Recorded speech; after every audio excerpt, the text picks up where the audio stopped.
Welcome to our used 2006 Copper Canyon 252 RLS. Starting right in the back center here. This port, as you pop that open, you're going to find your short cord. Just slides on out of there. Standard 30 amp end. Most campsites have that. You can plug straight on in and you're good to go. We do also provide you with a 15 amp adapter, so if you're looking to plug in at home to charge batteries or run your fridge, you got the power to do so. Straight down from there, you're going to find that hitch end, so if you're looking to bring the boat out with you, you can. Right beside it, you get GFI protected outlets, cable and satellite inlet, as well as a telephone inlet.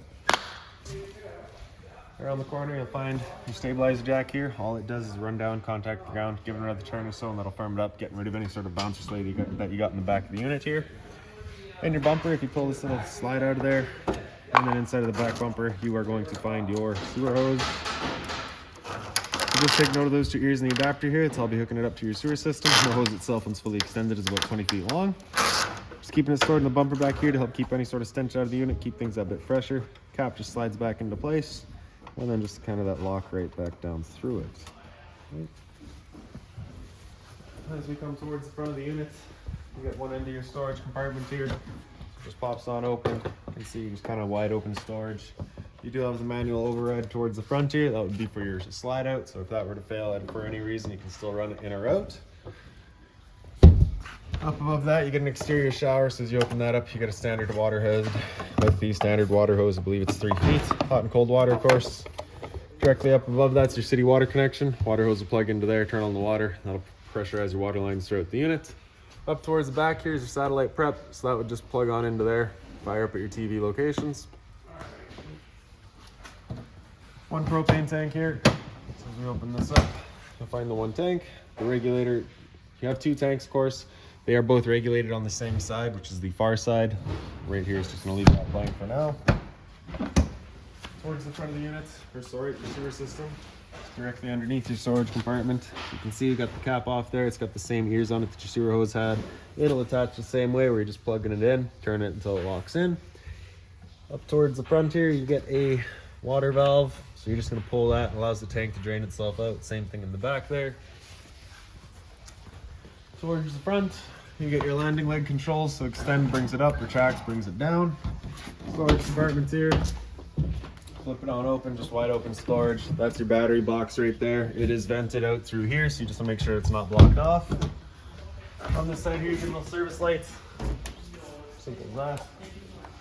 Other propane compartment right here. So as you open that up, we can show you that regulator there. So our arrow is currently pointing to this tank, letting us know we're running off of this tank. So we just open that up. And you can see that indicator up top there is green, just letting us know we've got propane in the system. If it were to go red, it's letting you know you no longer have any. At that point, just close off this tank, flip that changeover over to the other side, and run off of the other tank while you get this one filled. Other end of your storage compartments here, flip it on open, you'll find your spare tire.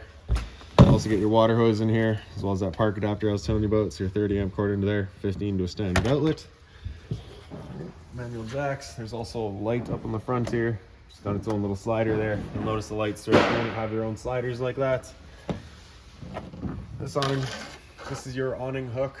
So basically, up top here you get that little flip. You have that. So you can see there is actually a sticker there, roll up and roll down. So if you were to roll it down, you flip this over towards us. And then you're gonna undo your locks. Just kind of pinch them together, slide out of there. You'll grab this strap here, pull it straight on out all the way until it's fully extended. And then you'll take these triggers on the side here, just kind of extend or retract your legs just to create the pitch that you'd like for your awning. Once you're done, you bring it back down until the stops sit on the little stops there. You'll flip that switch back around to roll up, and it'll bring itself up.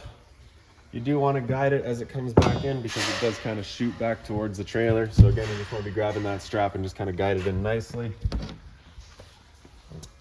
Vent for your fridge back here, really nothing there for you to worry about, just kind of a service port. Underneath that's the exhaust for your furnace. If you're ever running your furnace, just make sure it's not blocked off. It does get hot. That's a GFI protected outlet. Right beside it's your hot water tank. That keyway there, you're just gonna line that up and it pops on open. We're turning it on with electricity. It's just a little switch down the bottom corner there. Inside of the unit, there's another switch to turn it on. That's for propane. Before turning it on with either source, you just want to get that relief valve there. You should get some water coming out. If you're not getting any water out, there's a chance it's empty. You just want to make sure it's full before firing it up so you're not burning out your elements. Once you're done, just lock it back down. Fresh water inlet beside it. So your water hose will plug into there, turn on the water, it fills up a freshwater tank. Then you drain for it, just kind of right under the unit. I believe it's a little white plug, kind of between the axles, I guess. Yep, so just kind of right back here, you just line up that little petcock there and it'll drain itself out. Little T-latch holds the door open for you. And then just back to the back of the unit again. So making our way inside, your assist handle just goes up 90 degrees and it'll fall into place. Grab our keys here, open up the door.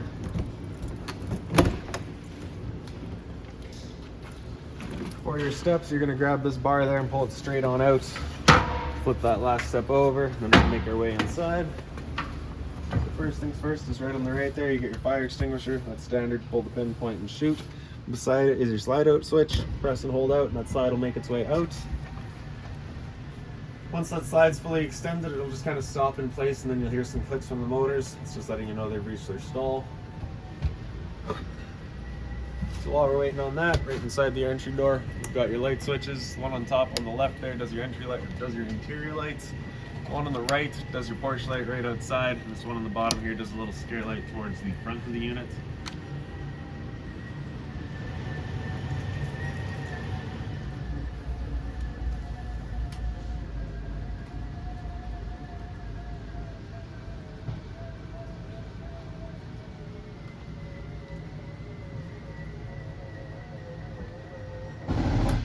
Go. You get your recliner back here. Up above it, you get a little reading light. Same thing over here. So there's your storage right across the top here. And then down by the recliner here, you've got your power converter. You're just going to pull on the top there and it pops on open. All of your breakers in the middle here. Whenever a breaker breaks, it sits in the middle. So you just want to turn it off and then back on to reset it. And all of your fuses are on the other side there. Kind of a little reading table, has storage on either side of it. Your telephone jack right in the back there, as well as a power outlet. Into the side, your lights in here, just on their own center push buttons. And again, just lights throughout the unit, just have those little sliders there. Storage up top here, that binder's got all of your owner's manuals, any remotes, anything like that for the unit, you're gonna find right in there. Just more storage. The dinette, same sort of light there, as well as up top. Dinette table, if you're to take that, wiggle it up out of its legs, you can then take the legs and wiggle them out of their bases. The table will then sit down onto this ledge here, as well as that ledge there. You take your back cushion, sit on the middle, create a bed. Above our heads, you get your ceiling fan. So the one on the right side here is just your power button. Just kind of turns it on and off. You also get your speed control. Light switch right there, and also back here is a little switch just to choose whether that air is going up or down. In the kitchen, another little light there, as well as of course storage up top. Hot and cold water at the sink. This here is a filtered line, so if you're drinking water, that's where it's coming from. Above the entrance is your antenna. Basically you just kind of run it all the way up until it stops in place. I'm not doing that today. Once you have it up all the way, it'll just stop in place, and you can pull this down, turn it, looking for your best signal, making sure that before you go traveling, those two arrows are always lined up. Microwave up top here, pretty standard, just like home. Down underneath it, your range vent switches are right in the back there. You get a light as well as a fan. Bifold cover just slips on back. Turn the stove over to light, hit it with the igniter. And just as it clears all the air of the line,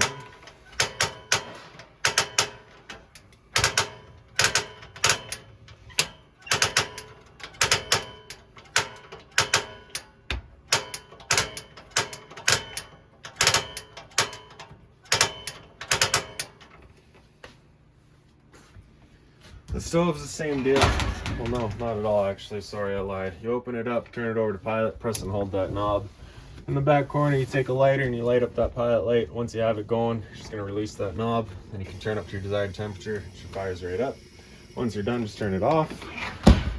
Underneath, it's your LP detector. Propane's heavier than air. It sits on the floor. That guy detects and starts going off just like a smoke detector. And here's your storage underneath your sink here. Your fridge, power button on the left there. When it's turned on, you're gonna have one of those lights, right? If the button on the right here, if it's out over flush, that's it running on gas. If that check light there were to come on, it's just letting you know it hasn't fired up. Just off and back on to reset it. Freezer up top, fridge down below. Return air for your furnace is under all that, so just making sure that's not blocked off. Up into the hallway here, we get your thermostat, so cool. That'll turn on your air conditioner, select your temperature. Two different options with the air conditioner. You can have this louver here closed, in which case we're using all of our ceiling ducting, or you can open it up. It dumps all of its air in the living room. So when you first get out to your site, you want that open, cool off this area, then close it off and move the air throughout. If you're just looking to move some air around, you can turn your fan on, select your high or low fan. Otherwise, you're just leaving it in auto. The furnace, turn it down to there, select your temperature. This is where it's important to have your fan in auto, because if you have it in on, as you can hear, the air conditioning fan runs as well. So you just want to leave that in auto for just the furnace to run. The furnace is moving its air through all of our floor registers, all throughout the units. This right here is just an access panel to your shower knobs, for the water lines there. Entertainment area, so it's kind of storage up top here. Previous owner, I believe, did a sound system, so you've got that kind of throughout the units. Up into the hallway, the light again, just its own center slider.